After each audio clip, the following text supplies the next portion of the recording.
You're listening to the Relationships Uncomplicated podcast. Relationship advice so valuable you won't believe it's free. And now your hosts, relationship expert Idit Sharoni and breakup specialist Alina Gershinoff.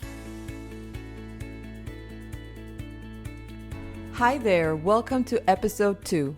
I'm Idit Sharoni and I'm here with my co-host Alina Gershinoff. Hi everyone, and thanks for tuning in. We have a great episode for you today that we can't wait to share. As you know, Alina is a breakup specialist, and today she will share her 5 warning signs of a toxic relationship. Actually, there's also a freebie for you, which we're going to tell you exactly how to get at the end of the episode, so stay tuned. I'm so happy to be discussing this topic with you today. It really means a lot to me. It's very important that we put this information out there because there are so many people who are experiencing the warning signs that we're going to share with you in a minute. And believe it or not, they don't even know that they're in an unhealthy or toxic relationship. So I believe that this is going to be an eye-opener for a lot of people. Right. Sometimes when you're in it, you're just going through the motions and you don't really realize what is going on. So I think for many people, this would be so helpful. Absolutely. You may feel that something's off. You may feel that you are not your genuine true self, but you can't really pinpoint exactly what's happening. You just know that things aren't right.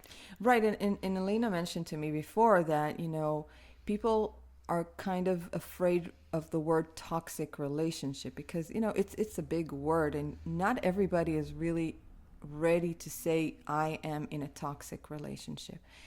Maybe it's not a toxic relationship. Maybe it's just unhealthy. Maybe maybe it is toxic and you're not ready to call it toxic, but whatever it is, we're here today, or Alina is here today more to both of us to give you some signs so that you really know if this is what's happening to you.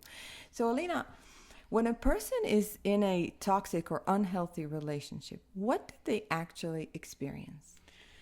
So in my experience, everyone experiences different things, right? We're all different. We all have different conversations and such. But many people, there is sort of this trend, and I've heard many people tell me that they feel that they're at their lowest point in terms of their self-esteem. And a lot of people don't even know the person that they've become. They kind of feel like they're lost. Like, who am I today? This is not who I used to be. So if you're listening and you're kind of experiencing that in your relationship, you kind of don't know who you are in this relationship, or you feel like you've been a different person all along, and now throughout this relationship you're not the same person. Something has changed. You don't know yourself. Right, or you feel like you woke up one day and it's like, this is just not me. And oftentimes people tell me that they're in this vicious cycle of really hating, and I know hating is a very strong word, but it's really how a lot of people feel. They're hating themselves for being in the relationship that they're in, for allowing someone to treat them the way that they have. And it's really it's confusing at the same time, because the person that you are hating is also the person who at times, many times even, is nice to you, is treating you, is giving you beautiful gifts and telling you that you're beautiful. And then maybe a few days later, just completely verbally lashing out on you, or even maybe subtly manipulating you to do different things. This type of unhealthy relationship, it comes in all shapes and sizes. That's why it's really difficult to pinpoint what someone could be experiencing, but that's just a little bit, that just a taste. Yeah, so if you're experiencing anything like what Aline just mentioned, then continue to listen, because she's actually going to go into 5 points that will definitely make it clear for you whether you're in this kind of relationship. Definitely. And I think before I get into it, it's important to mention that one other thing that a lot of people feel confusion about is, am I in love or is this an addiction? So, and that's a really tough place to be, because, when you first date someone, you have this courting experience of they're amazing and everything that they do is wonderful, and just they are the most incredible person on the planet, and that's normal. Everyone who is in a relationship experiences that. And many times when you're with what I like to call a master manipulator, the first few months of a relationship or even the first few weeks could be absolutely like a fairy tale, just amazing. And then once they kind of have you, then things change and it's so confusing. Right. And you're already addicted. You're Right. already hooked. So once you're, going through this, you start thinking, this is what you mean when you start thinking, is this love or is this addiction? Am I in love with this person and that's why I'm here? Or am I just addicted to this person and I can't stop? That's exactly what I mean. Also, there's love is an addiction. That's point blank. That's true. But this stems from attachment. We all have attachments. Once you're, when you grow as a baby, you form healthy attachments with your parents. You learn love. You learn safety. You learn that it's okay to have a healthy. There's this whole process, and we can get into that. In the future, in another episode. If this was a video, you would have seen Alina actually showing you with her hands. With my hands, I have these gestures of basically a timeline and actually we're gonna do an episode on that. There is this attachment that we all have. Now, once there is abuse or signs of abuse that are introduced, then that attachment grows, and you learn from the early on in your relationship that this is kind of normal and this is how this person is treating me, but it's subtle. It's so subtle that you oftentimes cannot pick up on it. And what if you really never had a healthy attachment with your parents or with your main caregiver? So you don't really know what is a healthy attachment and how it should be. And that's where people get really confused. That's where people really fall into these relationships where there is abuse and they are not aware that that's not how it's supposed to be. Absolutely correct. So we don't get to choose our parents, right? So we all have had different upbringings and different experiences, and perhaps what is familiar to you is this type of unhealthy behavior. So it's normal and it's something that you are attracted to because of your upbringing and your experiences. So I'm going to begin, and I think it's important for me to mention that these are, believe it or not, and I know that this word is an eye-opener for a lot of people, but these are forms of abuse, either subtle or not subtle at all. Verbal abuse is very real and very common, believe it or not, in so many relationships. Emotional abuse. And emotional abuse. A lot of people, when they hear the word abuse, they say, well, my husband or my wife isn't hitting me. They're not hurting me. Well, this type of hurt, believe it or not, could last even longer. And it's way, way more common than we think. Right. And it influences not only you. If you have kids, it absolutely influences your kids' mental health. 100%. Okay. Let's So go into it. Let's go into it. The first one is your partner is persistently trying to isolate you from friends and family. And by doing so, they're basically removing any type of support system you have. So I just want to mention that this can be a very indirect process. It could be a slow process, or it can be something that he or she is saying, like, don't do this or don't go there. But oftentimes it's usually not this way. And for example, I've heard many people tell me, he wasn't controlling me. He never told me that I couldn't see someone or go somewhere. Well, yeah, usually it's not a flat out, you can't see this person. Usually it's something along the lines of, well, I don't really like Susie. She really is a bad influence. She likes to go out a lot. She likes to drink. I don't really like her so much. So that's a remark showing you that he doesn't like Susie, but he's not saying don't hang out with Susie. How do you see, for example, people that isolate you from your family, because that's harder to do. Yes, in some situations it can be harder. So very a similar tactic of, well, you're spending a lot of time at your parents' house, or you're spending a lot of time with your brother lately. You don't spend that much time with me. And it's the guilt starts, that's comparing how much time you invest in others versus how much time you invest in the relationship. Correct. And it's really a manipulation to bring your partner's needs before yours. It's not, oh, well, you're spending time with, that's nice, you're spending time with them, or you're spending time with your family, that's great, I'd like to come next time. Or, it's not abnormal to feel left out if your partner is spending time with someone else other than you. That's okay. Right. Mm-hmm. That's totally okay. But when it becomes them over me, that's when the lines become a little blurred. And if you feel inside like, hey, I shouldn't have to feel like I need to split my time, then that's a warning sign. That's a red flag. Mm-hmm. So the second warning sign is you feel like you can't be your true self around your partner. If they knew the real you, then you wouldn't be together. Oof. So this is a tough one too. Everyone has skeletons in their closet. Everyone has a past. Everyone has lived before they met their partner. Mm-hmm. And especially later on in life, you've had X amount of years, or even early, you never know. Everyone has different experiences. And I just want to emphasize, this is not at the beginning of the relationship in the courting stage when you're like, oh, should I share this? Or I'm not sure when I should let them know about this thing or whatever. I don't mean that. I mean, significantly in your relationship, months into your relationship, when you have a fear of this person finding something out about you.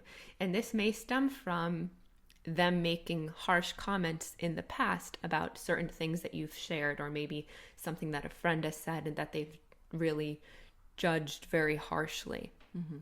Does that make sense? Yes. So when they're being judgmental over certain things, and then you feel like that means I cannot share it, because if I do, then the person is not going to like it. Not going to like it. Or a huge fear I hear, and I'll get to this later on, is that if this person knows this about me, they won't love me, or they won't want to be with me. And that's a huge one. Yeah, the sense of I'm not good enough. Correct. Because again, then the focus becomes away from you, and it's more about your partner's feelings, not your own. And as you'll see, that's a really big trend throughout the next ones that I'll mention as well. So the third sign is your partner undermines your emotions, your fears, and your concerns. So what do I mean by this? If you attempt to communicate something that's important to you, you feel like they don't value what you're saying. So it's not a big deal to them, so it's not a big deal, period, point blank. And not only is that hurtful, but that is actually extremely abusive. Your emotions are valid, and they're just as important as your partner. So if something is a big deal to you, in a healthy relationship, it should be a big deal to them too. Mm-hmm. Right, because it's not only about agreeing. I mean, if I think that you're overreacting, then that's okay. You don't have to think the same thing. But what I can do as your partner is kind of step into your world for a second and make sense of how this is a big deal for you. You try to understand, empathize, acknowledge, but I don't have to agree with it. But that's not on the agenda, whether I agree with you being so emotional about it or not. Mm-hmm. But if it's clearly a big deal, then something should say, okay, let me just hear her out, Mm-hmm. So what is the warning sign? Like, when should people start, having red flags? Good question. If you feel that whatever you're bringing up, whether it's a huge thing or a medium-sized thing or even a small thing, if it's not getting addressed, or if it's really being ignored and dismissed, then that's a red flag. That's a warning sign. You have to remember, and I'm going to keep saying this, I know I'm being redundant, but your feelings matter. what you think and what you feel in your relationship is very important. And it has to be repeated, right? It's just not just one thing that was Yes. ignored. I mean, listen, your partner's not perfect and neither are you. Maybe, you could say like, that's not a big deal, whatever, like once in a while, I don't mean this nobody has a perfect relationship, but you have a feeling. Everyone has an internal compass, your gut. And if your gut is telling you over and over again, man, like he really doesn't give a crap about what I'm saying, then you got to listen. You really got to listen. So the fourth sign is your partner is slowly changing you. Oof. This one I have seen so many times. Oh, yes, me too. And sometimes this happens subtly. Oftentimes this happens subtly, but other times it's like boom in your face. Whoa, he's telling me that I shouldn't do this, or I shouldn't wear this, or I shouldn't, go to this thing that I love to go to every week. Sometimes it's pretty in your face. And you dress differently, or you begin eating differently, and then you begin all of a sudden not going to, I don't know, I'm totally pulling this example, maybe a certain hair salon because that's where this one friend goes that he doesn't approve of. That's just an example. But this one can be a tricky one as well, because one thing, this can be confusing. So I want to just clarify this. Many people who are in healthy relationships, they have a complementary relationship. So you can influence your partner and vice versa, your partner influences you. That's normal. So let's say you want to help each other eat healthier, or you want to, start exercising more, and you're like, hey, let's do it together. Let's do it together. Remember, you don't want to eat that brownie, or I should go on a walk, or whatever. These are small things that you do for each other. You've discussed this. This is a conversation that happened that said, you're going to help me, I'm going to help you, we're a team, let's do this. Right, and the key word you said, complementary. Correct. So that means it comes from both sides. Both. The Exactly. influence is mutual. Exactly. What I'm talking about is a very one-sided changing relationship. So one person is highly influencing the other to act or, behave differently, way differently than they usually do. And they don't change while they stay the same. Correct. The person that is influencing their partner is great the way they are. They've got it all figured out and they know what's best, and you're the one who doesn't. So I need to help you figure this out. And oftentimes it's confusing for the partner who's changing because they think that they're doing it, their partner is helping them out of love. They're trying to help them be a better person or be a better mother. And it's really tricky because when you're in it, it's hard to see it. So the last warning sign we're going to discuss today is if you're afraid of losing your partner or of them leaving you. This constant fear makes you do whatever your partner wants because you don't want them to go. Right. And maybe we should clarify that there is a difference between the constant fear that's a partner feels when they're afraid that the partner is going to leave, and this healthy uncertainty that actually helps in relationships. That's what, when the whole mystery component goes into the relationship and helps desire and helps romance and help bring playfulness into the relationship. So you don't want to have a relationship where you're 100% know that your partner is there no matter what, blah, blah, blah. No, you want to have a little bit of uncertainty. That helps. Correct. And I'm so happy that you mentioned that because yes, in a healthy relationship, that's important. That's a nice aspect of a healthy relationship. But what we're talking about today is this pit in your stomach fear that, if my partner finds this out, then they're going to leave me. Or if I do something that they don't like, that's it. This is the last straw and our relationship is over. There's this fear, there's this anxiety, there's this emotional pain of just feeling scared.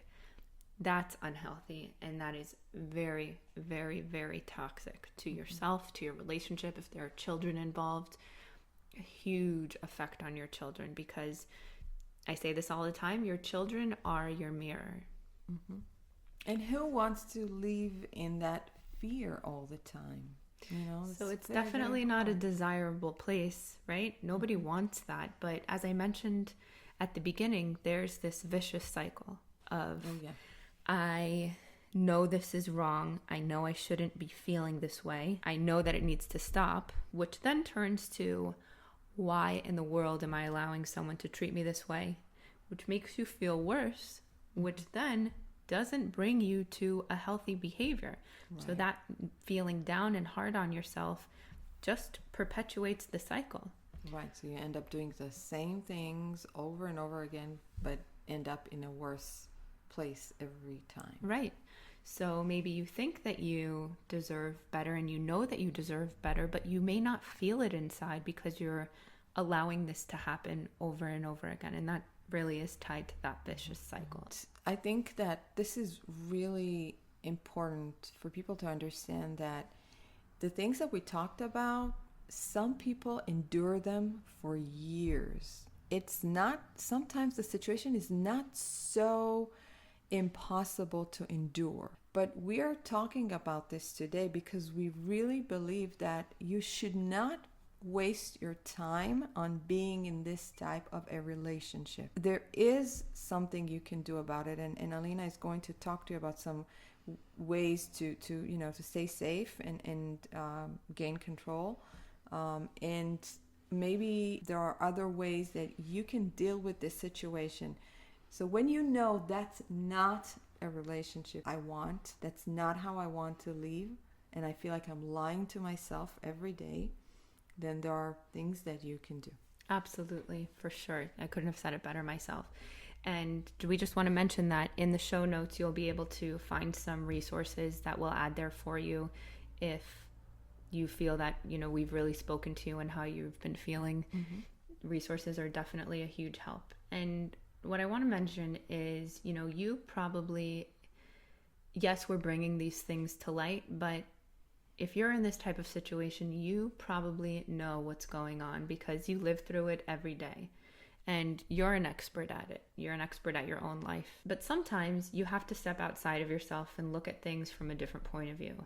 And Idit and I both know that this is the hardest thing that anyone can do. It's really tough to step outside of your current situation and look at things just from a different perspective. Right. And it's very hard, but it's very brave. It's extremely brave. And in this situation, it's necessary. And you can be brave. Yes. You really can, even at your lowest point of the relationship. People find strength. Absolutely. And you may even surprise yourself with how much strength you have. So it's possible to step outside of yourself. It's possible to change your thoughts. And it's so possible to improve your self-esteem, to make the positive decisions that you need to make for yourself. It's so important. In order to get out of this relationship that needs to end, if you're experiencing this type of emotional verbal abuse, we need to work on your self-esteem. We need to get you in a better place so you can say enough is enough. This is not happening anymore. I deserve better. So other than the self-help that is out there, and we're going to absolutely link to it, Alina also wanted to give you something for free. That's her freebie. Hey. And so if you want the complete list of warning signs, just simply go to alinagershinov.com/002. That's alinagershinov.com/002. We're going to link to it again in the show notes. Yes. Thanks so much for listening. It really means a lot to us, and we really hope that we've spoken to you today and made you feel that you're not alone and that there is definitely help out there. And again, we can't wait to share with you our next episode. So bye for now. Thank you for listening to another episode of Relationships Uncomplicated. Please take a moment to subscribe, rate, and review us on iTunes. See more information at iditsharoni.com and alinagershinov.com.